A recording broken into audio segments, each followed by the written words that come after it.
আসসালামু আলাইকুম, সবাই কেমন আছেন? আলহামদুলিল্লাহ আমরা ভালো আছি। যে যেখানেই থাকুন ভালো থাকুন, সুস্থ থাকুন, সবার জন্য দোয়া করি।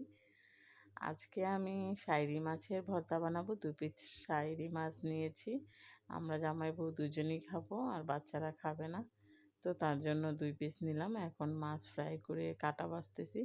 এই তো শাইরি মাছের দেখুন কাটা আ তেমন একটা বেশি কাটা থাকে না, কিন্তু দুপাশে আর মাঝখানে কাটাটাই খুব হয়। তো এইজন্য ভালো করে কাটাটা পরিষ্কার করে নিলাম। এই তো ফাইনালি আমার মাছের কাটা পরিষ্কার করা হয়ে গেছে। এখন ভর্তাটা খুব সুন্দর করে মাখা দেব। মাখানোর পরে খুব সুন্দর করে এইরকম করে ভর্তা বানায়া গরম ভাতের সাথে খেলে ওহ! সেই স্বাদ। আর এই তো ফাইনালি আমার ভর্তাটা হয়ে গেছে। সবাই ভালো থাকবেন, সুস্থ থাকবেন। যে যেখান থেকে আমার ভিডিওটা দেখতেছেন অবশ্যই একটা লাইক, কমেন্ট করবেন। তো আপনারা সবাই ভালো থাকেন, আমাদের জন্য দোয়া করেন। আবার নতুন কোনো ভিডিও নিয়ে আপনাদের সামনে আসতে পারি। আল্লাহ হাফেজ।